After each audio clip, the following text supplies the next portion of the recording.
Okay guys, welcome back to another video. Today we're taking a look at Ghost of Tsushima on the RX 7900 XTX at 4K. We'll take a look at native, FSR, some frame generation, and see what this GPU can do.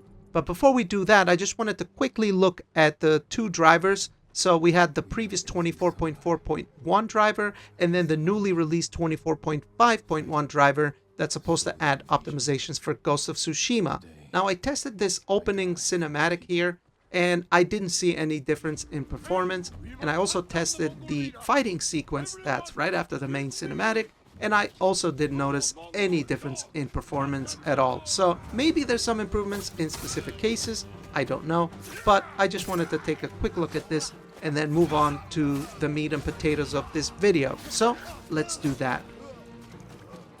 Okay guys, so we're in the game now with the 7900 XTX at 4K with TAA, and I just want to point something out real quick here. I've maxed all the graphical settings, but if I had to guess, I think the PS5 is probably running the very high preset of the game. As you can see, we're at around 84, 85 FPS. Now if we were to go ahead and go beyond the very high preset, and you can raise shadow quality to ultra, volumetric fog as well, and then ambient occlusion, you can go from SSAO quality to XeGTAO, and that drops us all the way down to 72 FPS from 85. Okay, so that's a pretty big drop for maybe not that big of a visual gain, maybe. At least I don't really notice it that much, if I'm being honest with you, but just be aware. So you can gain some performance right away just by making a few little tweaks, okay? Next, another cool feature about this game is that we have FSR3 frame generation, FSR3 super resolution, and we can actually use FSR3 as a form of anti-aliasing as well, which costs about 2 FPS or so. So this right here is TAA, and this is FSR3 native AA. TAA, FSR native AA. And one thing you notice right away is that FSR native AA does sharpen the image a little bit, which actually looks pretty nice, I think, here. I think it makes the leaves in the trees especially a little more defined. So I do like it, actually. And I don't really notice any flicker, which has always been, you know, one of the weaknesses of FSR in most games, right? Here it actually works pretty good. But anyway, let's go ahead and see what the game runs like with 4K native, all settings maxed out on the 7900 XTX. And as you can see, we're at 70 FPS right now, although I've been playing with the game for a little bit now, and there are areas where it can go a little bit above, and there's also areas where it can actually dip below 60 to the mid 50s, and that's usually around the you know, the big forts with a lot of enemies and fire effects especially, and I will show you that in a second here. For the most part, you are getting a 4K 60 plus experience on average, absolutely. You have these nice grassy fields with the nice music, beautiful cinematics, and this is the type of game where you can kind of tell that it's a PS4 game. Like if you look at some textures, you know, like the ground, for example, it's not nearly as detailed as some of the newer games, but just the art direction of the game and just the presentation overall, it sort of trumps that, right? It makes the game overall look very pleasant, I would say. But yeah, this actually looks really, really good.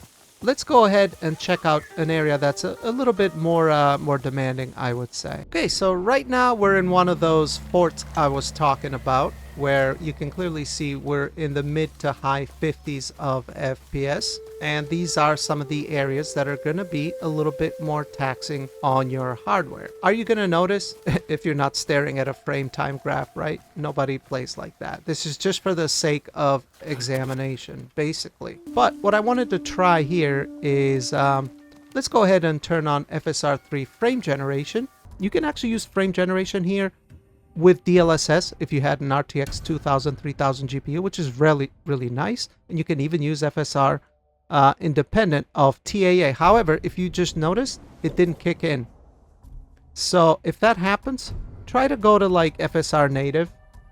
There you go, it kicked in, and then go back to TAA. Sometimes it doesn't kick in like that, I've noticed. But there you go. It's on now with TAA.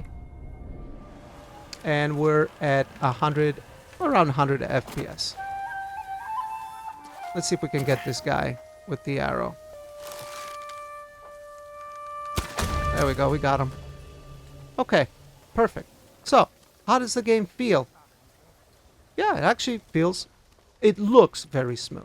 I would say responsively, it still feels like 50 FPS, say 50, 60 FPS. But it looks very smooth. No problem at all. We could even throw FSR on top of this and get a really nice bump in FPS. Which we are going to do, and I will point some things out how I would play this game with a very, very consistent and fluid experience, okay? But we can clearly see here that with frame generation, we can jump up from 60 FPS to 100 and make the game look a little more visually pleasing, I suppose, because it's more fluid. That said, let's go ahead and disable frame generation and throw in some FSR quality. This way we get all real frames, and we're at 87 FPS. Let's go inside this base and see if we can take down some enemies. Like this guy here, for example. There we go. We got him, boys. We got him. Alright, very nice. And let's see if we can get this other guy here. He's gonzo as well. Looks like we have another guy right there. But yeah, I would probably play the game with FSR set to quality, because you are going to get your 60 FPS no problem. And you could even drop to the very high preset, you know, from the Ultra, and gain above 70 FPS or so. I think with FSR quality you can max everything out if you wanted to, and remain at 90 FPS, which personally for me, these type of games, 90 FPS is perfect. Sorry buddy, I know it's a shitty thing to do, but I can't risk it. Uh-oh, they found us. Did he raise the alarm? I don't think he did. Nope, he didn't. What a fool. He almost did. Alright, we got him, we got him, we got him. What would happen if we were to go ahead and turn FSR frame generation on top of FSR quality? Okay, so I ended up loading the save again. And we have FSR quality, and I've also turned on frame generation. And let's look at our frame rate now.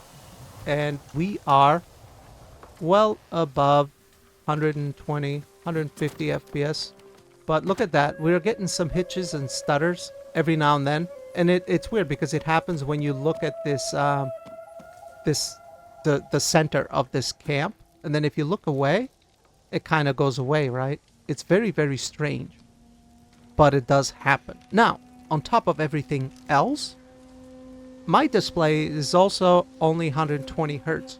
So what I would do in this particular case is just go ahead and enable VSync. There we go. VSync's enabled. And now we're at 120 FPS. There's no stutters, no hitches. Let me get away. I don't want the guy to spot me. And look at our 1% lows, right? They're almost locked at 120 FPS, which is very, very nice. So this is how I would play the game, right? With FSR set to quality, we were getting 90 FPS. I have a 120 Hertz display, so I can just toggle frame generation, lock the FPS to 120 with VSync, and I have a very smooth and consistent experience. And that's how I would play this game. Personally, I think running with a non-capped FPS, for me, when I play, that is not how I play. I benchmark games like that to show you guys how the hardware performs, essentially. But I would not play the game like that, just because I personally like a more consistent experience. So if I wanted to just play without any frame generation, I would just cap it at 90 FPS with FSR set to quality. And then if I wanted to max my monitor's refresh rate, I just use VSync with frame generation, and there you go. The game is buttery smooth. It feels good. It looks very smooth. 1% lows are very nice. But that's my thoughts on it. What do you guys think? Leave your comments below and let me know. Do you value consistency, or you want to max out your hardware? Well, you do have options, and that's what I try to show in these videos, is that you can tweak things to how you like and enjoy the game based on the hardware you got. At the end of the day, you're playing the same game. But anyway, Speaking of playing the game, I'm going to go back to playing it. Leave a like if you liked it. Consider subscribing if you want to see more content. And I do appreciate you watching. I'll see you on the next one. Peace.